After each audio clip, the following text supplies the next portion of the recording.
Good morning दोस्तों। तो आज हम लोग पढ़ने वाले हैं वर्ल्ड ज्योग्राफी। और वर्ल्ड ज्योग्राफी में हमारा होगा ग्लोबल प्रेशर बेल्ट के बारे में, कि ग्लोबल प्रेशर बेल्ट जो होता है वो क्या होता है।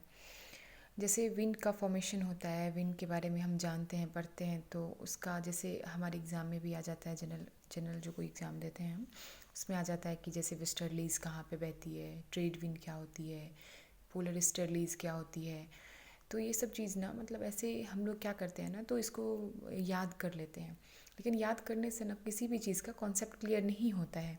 तो यदि हमें कॉन्सेप्ट क्लियर करना है ना, तो हमें मतलब सबसे पहले जानना होगा कि इसका कॉन्सेप्ट क्या है। कॉन्सेप्ट जान लेंगे तो फिर आगे हम उसको अपने तरह से क्या बोलते हैं, उसको समझ लेंगे, तो हमें याद नहीं करना पड़ेगा, है ना। तो पहले हम आज बात करेंगे ग्लोबल प्रेशर बेल्ट के बारे में, कि ग्लोबल प्रेशर बेल्ट होता क्या है। तो ग्लोबल प्रेशर बेल्ट जानने के लिए सबसे पहले हम थोड़ा सा ये देख लेंगे कि विंड जो होता है ना, विंड, तो विंड जो है वो किस तरीके से काम करता है। तो इसमें विंड के लिए ना दो कॉन्सेप्ट आता है। एक आता है हाई प्रेशर का और एक आता है लो प्रेशर का। प्रेशर समझते हैं ना, किसी एरिया में जो है पर यूनिट कितना फोर्स एग्जर्ट हो रहा है ना, उसको प्रेशर बोलते हैं। तो कहाँ पे हाई प्रेशर लगता है, कहाँ पे लो प्रेशर लगता है, और हाई प्रेशर लो प्रेशर के कारण किस तरीके का विंड फॉर्मेशन होगा, ये हमें पता चलेगा, और वो हम प्रेशर बेल्ट पर जानेंगे। तो हाई प्रेशर बेल्ट में क्या होता है। हाई प्रेशर का मतलब ये हो जाता है कि जैसे मान के चलिए कि ये लैंड है, ठीक है। लैंड पे सनलाइट आई तो ये जो लैंड है ना वो हीट कर गया, मतलब हीटअप हो गया, ये हीटअप हो गया, है ना। तो यदि लैंड हीटअप हो गया तो उसके बाद क्या होगा, यहाँ का जो नीचे का जो विंड होगा वो गर्म हो जाएगा। इस नीचे वाला जो एरिया होगा वहाँ की चीज़ें गर्म हो जाएंगी। गर्म होंगी तो क्या होगी, हवा यदि गर्म हुई तो वो एक्सपेंड करेंगी, और एक्सपेंड करती है तो कोई भी चीज़ एक्सपेंड करता है ना, तो हल्का रहेगा, एक्सपेंड करेगा तो वो ऊपर की तरफ उठेगा। जैसे कि मतलब हम बता सकते हैं कि बलून में हम जब हल्का गैस भरते हैं, हल्की गैस रहती है, तो वो क्या करती है, वो ऊपर की तरफ उठती है, वो नीचे की तरफ सिंक नहीं करती है, वो नीचे की तरफ नहीं गिरती है, वो ऊपर की तरफ जाती है। तो यही बात होता है। तो जैसे ही ये हीटअप होगा लैंड, उसके बाद जो है ये विंड एक्सपेंड करेगा और ये ऊपर की तरफ उठेगी। तो ऊपर की तरफ उठेगी तो हल्की होगी, गर्म होगी और ऊपर की तरफ उठेगी। तो यहाँ पे क्या बनेगा, लो प्रेशर बेल्ट क्रिएट होगा। इसी का जस्ट अपोजिट होता है, ये लो प्रेशर बेल्ट है। और इसी का अपोजिट होता है कि मान के चलिए जैसे ये लैंड है, यहाँ के नीचे की हवा ठंडी है, तो ठंडी है तो क्या होगा, ठंडी हवा जाएगी ऊपर, ठंडी होगी तो क्या होगा, ये भारी होगी तो ये ऊपर नहीं उठ पाएगी, तो ये हमेशा नीचे की तरफ ही रहेगी। तो हाई प्रेशर बेल्ट जो है वो ठंडी वाला जो कोल्ड रीजन होता है वहाँ पे रहता है, और लो प्रेशर बेल्ट जो होता है वो हीटअप वाला जो रीजन होता है वहाँ पे होता है, हीटअप वाले रीजन पे होता है। और ये इसी तरीके से हमारा ये high pressure belt, low pressure belt काम करता है, ठीक है। तो जो हम ये बनाए हैं ना पूरा फिगर, इसमें हम बताएंगे कि किस तरीके से कहाँ पे क्या क्या चीज़ें होती हैं। तो सबसे पहले हम जानते हैं ये हमारा कॉन्टिनेंट है पूरा। ये हमारा हो गया नदर्न पोल, और ये हो गया हमारा सदर्न पोल, है ना। बीच में जो बीच काटती है पूरा इसको, अर्थ को, तो वो इक्वेटर है ना। इक्वेटर है। इक्वेटर जो होता है वो 0 डिग्री पे लाई करता है, 0 डिग्री पे होता है इक्वेटर। और ये 0 डिग्री के ऊपर वाला जो रीजन होगा उसको हम नदर्न लेते हैं, और इस वाला जो रीजन है इसको हम सदर्न लेते हैं, इसको हम नदर्न बोलते हैं। तो 0 से लेके 5 डिग्री ऊपर और 0 से 5 डिग्री नीचे, यानी कि 0 से 5 डिग्री नदर्न, 0 से 5 डिग्री सदर्न वाला जो पूरा ये रीजन है ना, ये वाला जो रीजन हम बोल सकते हैं, ये जो रीजन है ना, इसको बोलते हैं equatorial low region. Equatorial equatorial low region बोलते हैं। लो रीजन मतलब क्या हो गया कि इक्वेटोरियल लो है, यानी कि यहाँ पे लो प्रेशर बेल्ट बन रहा है, लो प्रेशर बेल्ट बन रहा है ना। तो यहाँ पे अब क्वेश्चन आ सकता है कि यहाँ पे लो प्रेशर बेल्ट ही क्यों बन रहा है। तो इसका मेन रीज़न ये है ना कि जैसे मान कर चलिए सन, हम बोलते हैं ना कि इक्वेटर पे सबसे ज़्यादा सनलाइट आती है, तो इक्वेटर पे सबसे ज़्यादा डायरेक्टली ओवरहीट होती है सनलाइट। तो क्या होता है ना, तो वहाँ पे बहुत ज़्यादा गर्म हो जाएगा, और जैसे ही बहुत ज़्यादा गर्म होगा तो वहाँ पे क्या होगा, बताए थे कि जैसे ही गर्म हुई तो यहाँ की हवा जो है वो एक्सपेंड करेगी, वो ऊपर की तरफ उठेगी, वहाँ पे लो प्रेशर बेल्ट क्रिएट हो जाएगा। तो जो इक्वेटर वाला रीज़न है ना, यहाँ पे जैसे सन का ओवरहेड होता है, डायरेक्टली पड़ता है, और ये क्या बोलते हैं, यहाँ पे लो प्रेशर बेल्ट क्रिएट हो जाता है। तो ये जो 0 से 5 डिग्री वाला जो रीजन है ना, वो लो प्रेशर बेल्ट कहलाता है, इक्वेटोरियल लो प्रेशर बेल्ट। अब जो ये 30 to 35 डिग्री वाला जो रीजन है ना, 30 to 35 डिग्री नॉर्थ और 30 to 35 डिग्री साउथ, इसमें जो है ना इसको बोलते हैं आप बोल सकते हैं इसको सब ट्रॉपिकल हाई रीजन, सब ट्रॉपिकल हाई रीजन, सब ट्रॉपिकल हाई रीजन। तो अब इसको सब ट्रॉपिकल हाई क्यों बोलते हैं, तो इसका मेन रीज़न क्या है ना कि ये ट्रॉपिकल जो ट्रॉपिक ऑफ हमारा क्या है, ट्रॉपिक ऑफ कैंसर और ट्रॉपिक ऑफ कैप्रिकॉर्न जो है हमारा सदर्न और नदर्न में, ट्रॉपिक ऑफ कैंसर नदर्न में, ट्रॉपिक ऑफ कैप्रिकॉर्न ये सदर्न में। तो ये जो हमारा है ना, इसके जो अगल बगल का रीजन प्लस वो पूरा मैच कर लें सारा रीजन को, तो वो सब ट्रॉपिकल रीजन हो जाता है। यहाँ पे क्या होती है, तो सनलाइट डायरेक्ट नहीं पड़ती, स्लैंटिंग पड़ती है, थोड़ा तिरछी होके पड़ती है ना, इधर इधर। तो डायरेक्ट नहीं है तो थोड़ा कम रोशनी जाएगी, रोशनी कम जाएगी, हीट कम जाएगी, सनलाइट कम जाएगी, रेडिएशन भी कम होगी, तो टेम्परेचर ज़्यादा नहीं इंक्रीज़ करेगी। और टेम्परेचर ज़्यादा इंक्रीज़ नहीं करी तो क्या होगा ना, यहाँ पे ये जो है यहाँ पे थोड़ा कम लाइट पड़ने के कारण ये ठंडा वाला इलाका हो सकता है, ठंडा वाला इलाका रहेगा। और यहाँ पे फिर क्या होगा, हाई प्रेशर क्रिएट होगा। हाई प्रेशर इसलिए क्रिएट होगा क्योंकि यहाँ पे इतना ज़्यादा टेम्परेचर नहीं है, तो ये वहाँ पे की हवा जो होगी वो सिंक करेगी और वहाँ पे लो प्रेशर क्रिएट कर देगी, तो यहाँ हाई प्रेशर क्रिएट कर देगी। तो ये वाला जो रीजन हो गया ना, ये सब ट्रॉपिकल हाई प्रेशर बेल्ट हो गया, ये वाला रीजन। और इसका भी जो 30-35 है, ये भी सब ट्रॉपिकल हाई प्रेशर बेल्ट बन जाएगा, ये बन जाएगा लो प्रेशर बेल्ट। ये 3 हो गया। उसके बाद जो 60 to 65 डिग्री वाला जो है ना, ये जो है ये यहाँ पे, यहाँ ये पोलर रीजन है। पोलर का नीचे वाला जो रीजन है ये सब पोलर रीजन हो गया, सब पोलर रीजन हो गया। लेकिन सब पोलर रीजन में ना, यहाँ पे हम बोल रहे हैं आपको लो प्रेशर बेल्ट बनता है। तो आप सोच सकते हैं कि लड़की बोल रही थी कि जो जहाँ पे नहीं पड़ता है, क्या बोलते हैं, सनलाइट डायरेक्ट ओवरहेड नहीं होता है, तो फिर वहाँ पे तो ये नहीं हो रहा। तो यहाँ तो ये जो है ये तो और काफ़ी नीचे पड़ेगा सन से, तो यहाँ पे कैसे लो प्रेशर बेल्ट बन रहा है। तो इसका main reason low pressure belt बनने का क्या है ना, कि जैसे मान के चलिए यहाँ पे, जैसे यहाँ से गर्म उठती हुई हवा गई और यहाँ आकर के नीचे हो गई हाई प्रेशर बेल्ट में। लेकिन यहाँ पे कुछ कोरलोसिस फोर्स का इफेक्ट भी, जैसे हमारा हम जानते हैं कि इक्वेटर पे हमारा कोरलोसिस फोर्स बहुत कम होता है, नहीं होता है। मतलब कोरलोसिस फोर्स का मतलब क्या होता है ना कि प्लानिटरी फोर्स बोलते हैं उसको, प्लानिटरी जो होता है ना वो फोर्स बोलते हैं। कोरलोसिस फोर्स क्या होता है ना कि जो अर्थ को जो वो घूमता है ना, तो उससे जो जनरेट होता है ना फोर्स, वो कोरलोसिस फोर्स होता है। और इक्वेटर पे जो होता है वो ज़ीरो होता है। बाकी ऊपर जितना जाएगा वो बढ़ते जाएगा, नीचे इधर सदर्न की तरफ ही जितना आएगा तो मैक्सिमम धीरे धीरे, मतलब मैक्सिमम होगा पोल पे सबसे ज़्यादा हाई होगा।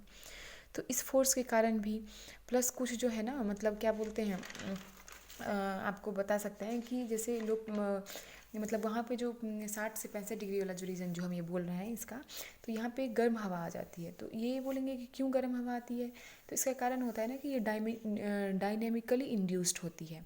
डायनेमिकली इंड्यूस्ड वही, मतलब जैसे जिसका बोलेंगे कोरलोसिस फोर्स का इफेक्ट रहता है वहाँ पे, तो वो डायनेमिकली इंड्यूस्ड होने के कारण ही कोरलोसिस फोर्स का होता है।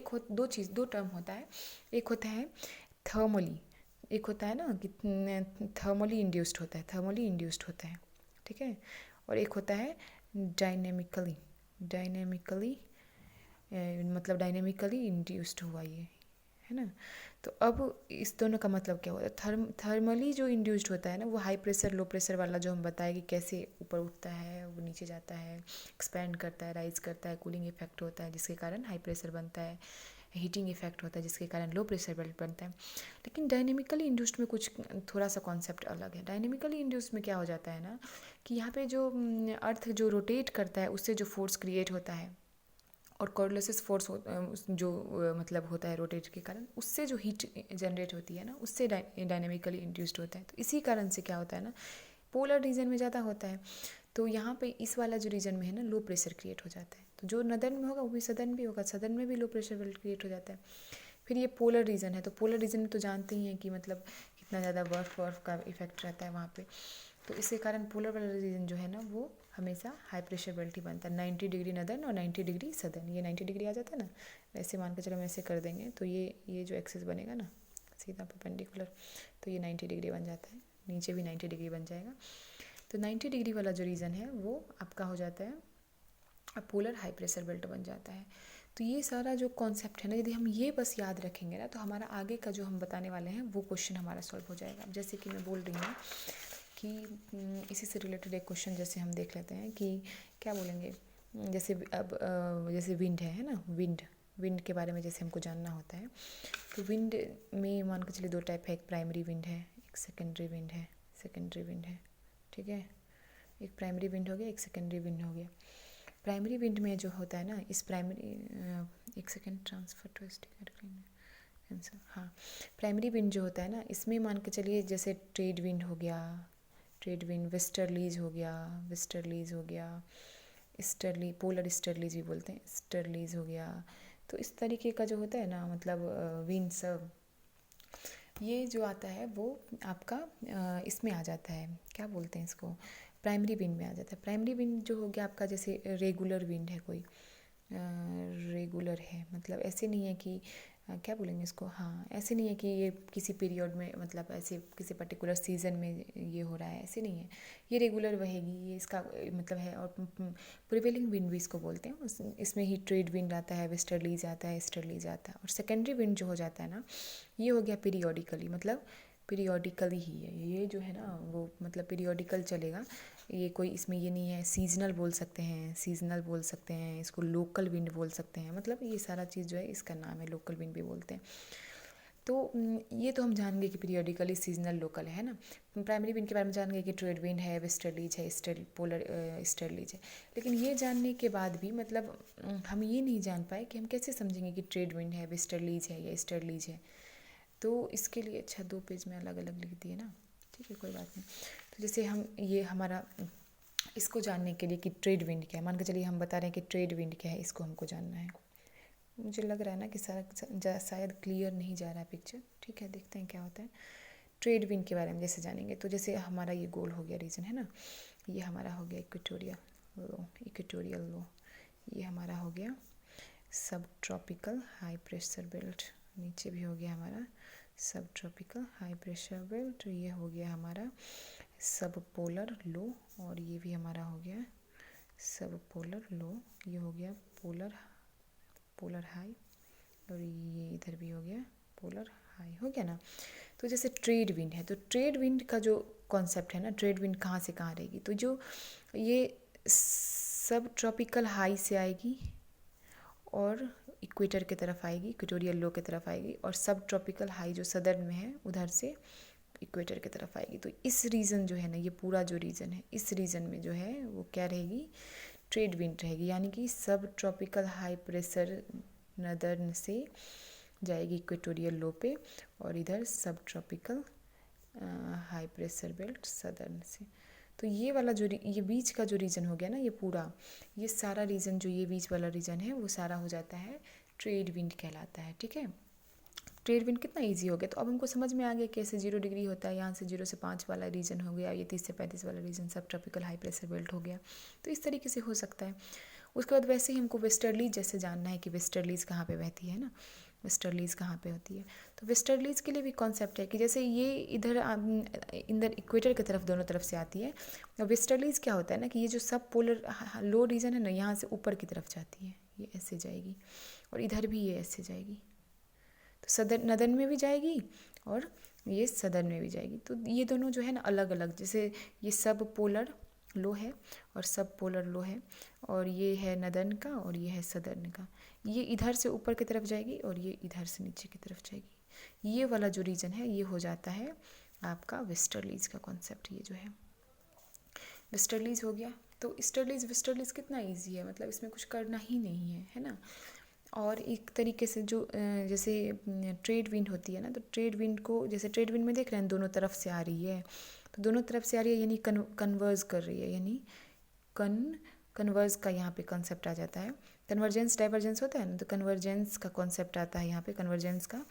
और ये यहाँ पे दोनों अलग अलग तरफ जा रहा है, तो ट्रेड विंड कन्वर्जेंस हो गया, और वेस्टर्लीज जो है, वेस्टर्लीज जो है ना ये डाइवर्जेंस का कॉन्सेप्ट लाता है, डाइवर्जेंस का कॉन्सेप्ट आता है, यानी दोनों अलग अलग जाता है।